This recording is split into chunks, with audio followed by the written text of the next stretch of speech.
Hey, Lily Wong here, and this is Fly with Lily podcast. Life can throw us unexpected curveballs of all kinds, from the loss of a loved one, career change, or family problems. For me, it was the loss of my mother and my marriage. The worst experiences of my life led to the most euphoric learning experience and life journey I ever could have imagined. My journey let me dive within myself, overcome my fears, drop disempowering beliefs, and remove mental limitations. From motivation, language learning, business, nomadic life stories or world travel, to just plain dropping your baggage.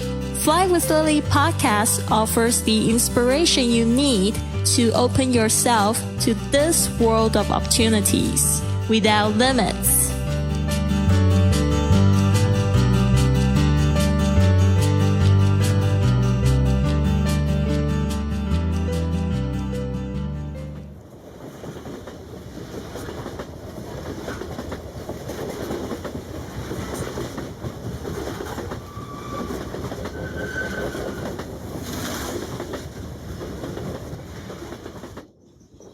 At the end of the day, your feet should be dirty, your hair messy, and your eyes sparkling.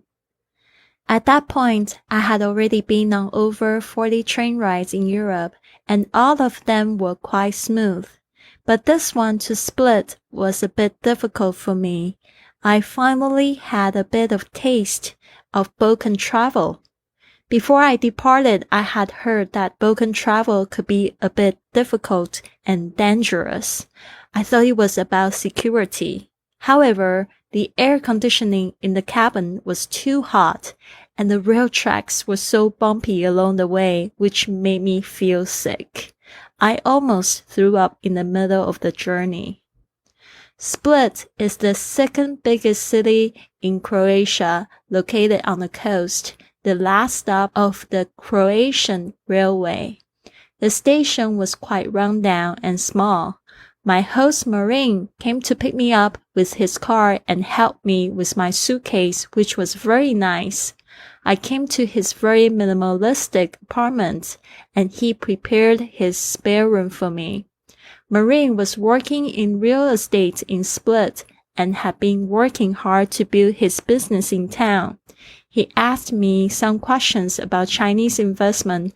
Too bad I had no idea about real estate and couldn't offer much help to him. I decided to cook for him the next day. The next day, Marin dropped me off at the old town in the morning, and I waited for my tour guide to show up. This was something else that I booked with Airbnb Experience. The tour guide was very knowledgeable about the history of Split, and we walked around almost every area of the old town and outside of the very famous Diocletian Palace. I enjoyed the walk around and seeing the old sites. However, I couldn't really connect to the stories. It happened a lot on the trips actually. I found I was more interested in chatting with and learning things from fellow travelers rather than learning about many historical details and dates. I remember how uninterested I was in school about history. Even though the teacher was really good at telling stories, I always dozed off in the class. What I learned through traveling was that everyone has different tastes and interests in what they want to see and do. So I would not probably be hitting the shopping mall in every city, and I might feel a bit bored with the history. But hey, I was where the history had actually happened. For that, I was proud. That evening, I cooked tom yum soup, a very spicy soup from Thailand, and green curry rice for Marin. His kitchen was not very well equipped, but I managed to make them yummy with very minimal tools. Travel really made me realize how capable I was. Give me some Asian ingredients and a stove. I could perform magic. Marine was not very used to spicy food, but he managed to clean his plate and ate the whole bowl of spicy soup with his eyes both watering, which I found really adorable. The next day, after wandering around town, I thanked Marine for his hospitality and got ready for the bus to the last stop in Croatia, which was Dubrovnik.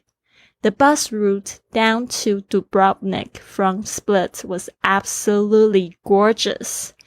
It was picturesque and postcard scenery for most part of the trip.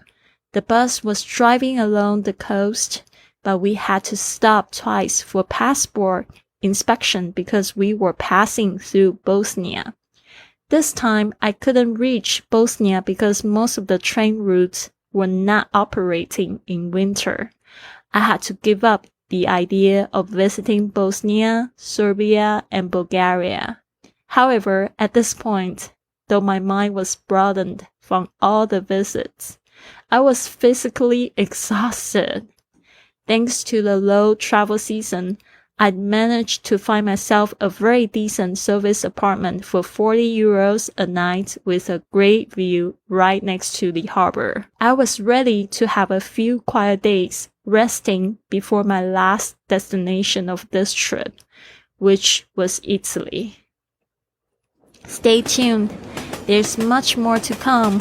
In the next episode, I'll be sharing a story that happened in Dubrovnik, Croatia. This has been another episode of the Fly with Lily podcast. So what now? Go to flywithlily.com to download my gift for you to help work on your abundant lifestyle, or contact me directly for a consultation.